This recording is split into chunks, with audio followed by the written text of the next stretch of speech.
Okay guys, we're going to continue from here. So, this is the actual item that I bought from the seller. Good luck sell. So like I said, this is the Eachine Wizzard X220, the all ready to fly version, but not ready to fly version. What is the difference, you'll ask? So this one is just a quadcopter with the propellers, tools, zip ties, and extra screws.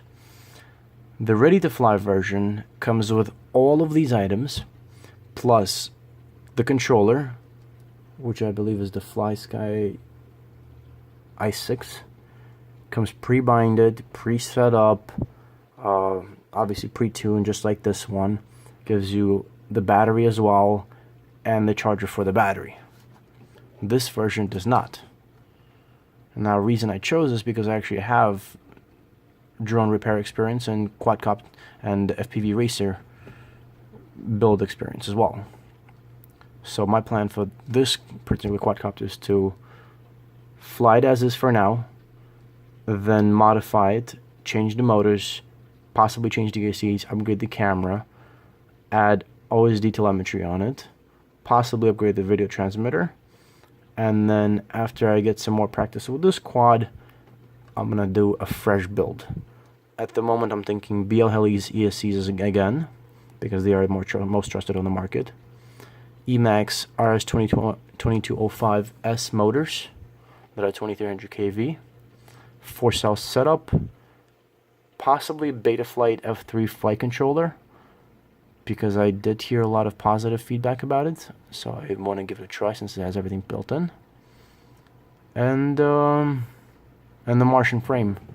You know, the Martian is basically the same exact frame as the Eachine Wizzard, but it's more of the original, because the original frame was the Alien, and that pretty much changed the whole industry.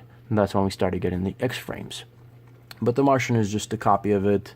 They sell them on Amazon for about $35, and they're the same exact thing. So, and yeah. So let's actually go down here. It was free shipping. It ships out of New Jersey. For me, it only took 2 days to actually get to me. And I live here in New York, so it usually takes much longer when you order through eBay. Actually, I was able to find the same exact quad on Banggood, and look at that price, $197. And this is coming out of China. US, $170. Yeah, that's right. So let's go down over to the specs area.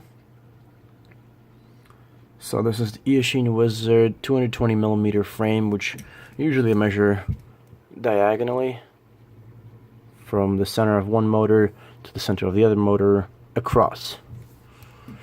So 4mm carbon fiber. This refers to the actual thickness of the arms. 4mm frames are usually almost impossible to break. If you do, great. I mean, you could take this whole quad and rebuild it, and like I told you, with a Martian frame for $35, and it's pretty much the same setup here. You just have to transfer your electronics and, you know, motors, and that's not that hard because this whole quad is already built, so nothing to worry about there. So these are 2205.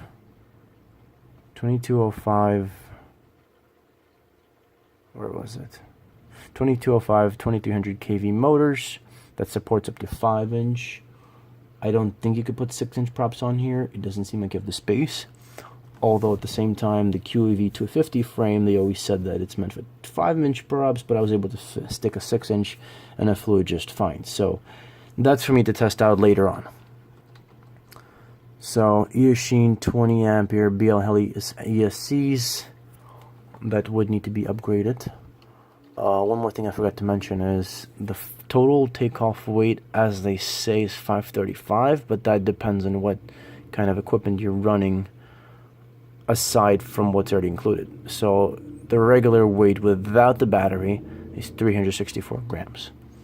So 364 grams is as it is as you get out of the box. And then you obviously add your battery on here, your video transmitter antenna, the actual receiver that you add on here,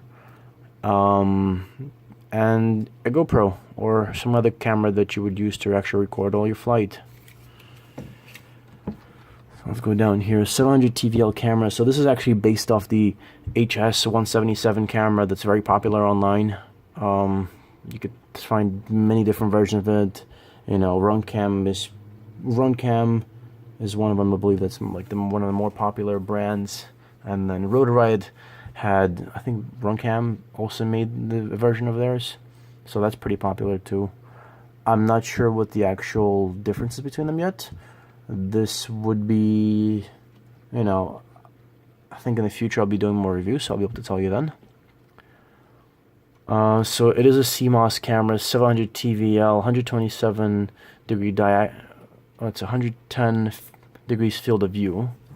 Some people complain that it's too narrow, so you can actually swap out this lens right here for a much wider one, so you can see better if you're flying.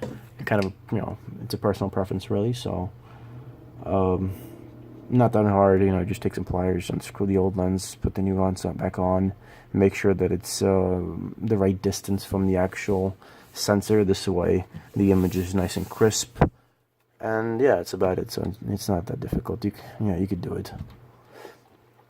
It's got a 5.8 gigahertz 200 milliwatt 48 channel video transmitter. So this is the actual device on the quadcopter that's responsible for transmitting the live feed from the front camera here.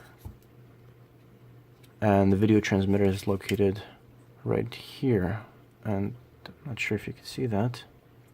Yeah, that would be right here, and this is the antenna that's sticking away from it.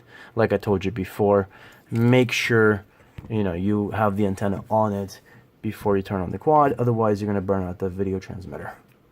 So you do not want to do that. Like I said, the connector here on the actual video transmitter is RPSMA. What does that mean? There are two versions of the antennas that are common on the market, which is SMA and RPSMA. So RPSMA, if you look here in the actual antenna, the antenna has a little tiny hole in there, okay? And then on the video transmitter, on the actual quad, there's this pin. So with an RPSMA connector, this one has the hole, this one has the pin, obviously the female, male connector, and when you screw them together, it makes a nice connection. Now, the difference between this and regular SMA is, it will be the opposite. The antenna will have the pin, which will be the male, and then the quadcopter will have the female connector on it. So you would have a little hole in there. And that's pretty much the main difference. You just have to know what, there is no actual difference between them as far as I know, in terms of like video quality, transmission, anything like that. So don't worry about that. It's more to what the manufacturer decided to choose to use.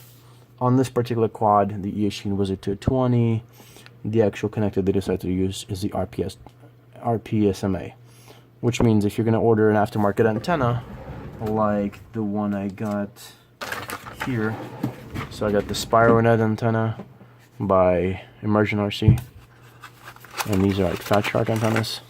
So, like I told you before, these are the mushrooms. So this also has the RPSMA connector. They also make the same exact antenna, but the SMA version. So you have to watch out for that. Keep that in mind, very important. Otherwise you're going to be spending money for no reason. So the flight control is the F3, which supports clean flight, beta flight, and we're going to put beta flight on it because that's the most popular flight software right now, and pretty much the best. I had a CC3D controller before with OpenPilot and RebootPilot, and it sucked. I absolutely hated that thing. The oscillations were intense. No matter what you would do, it was just, it wouldn't correct. So Betaflight is the way to go. So the color's purple, and I really like that scheme that they did here. I have no personal preference on purple, but it looks great. So nothing to complain here. Let's see, size 140 by 140 by 65 millimeters. You know, so what is it? Okay, guys. So like I was saying before, you know, they even have a note here. This version comes without battery, charger, receiver, or remote control, different from the RTF version. Okay, please make sure you see that in the description if this is the model that you're buying, so you know exactly what you're getting. You know, this is one of the reasons why people hate eBay, is because, you know, they don't take the time to read it. You know, this is quite nice because this is so descriptive. Try finding the same thing on Amazon. You probably won't find this much information on an actual listing of a product. So if you're buying something on eBay, carefully read the full description. They'll tell you everything. Now, here's another reason why I didn't want to get the RTF version, is because I really don't need the control that it comes with. I have a much better radio, which is the FlySky FS-TH9X radio. But this radio came in with the 3DR Iris Plus, and it has the FrSky DJT module on the back of it. It's a bit dark, but yeah, the module. So this, and I actually have a D4R2 receiver, which is also made by FrSky, that I will be binding with this quadcopter. So that's another reason why I didn't buy it. But if you do want to buy that version, we just go back, and the seller, good luck sell, at the moment he has the same exact one I'm talking about, which is the RTF version. So the RTF version comes with the same thing that ARF version comes, and it also gives you the charger, the wall plug, 1500 milliampere 3-cell battery, the FlySky FS-T6 controller. And this whole unit is going to be fully assembled, connected. Battery will probably be charged as well. And it's just, you know, something you take out of the box, or read the instructions, and you just go out and fly it, and that's it. And then you, if you want to get more into it, you hook it up to your computer, open up Betaflight or CleanFlight, depending on the actual firmware that's installed on the controller, and you go from there. So yeah,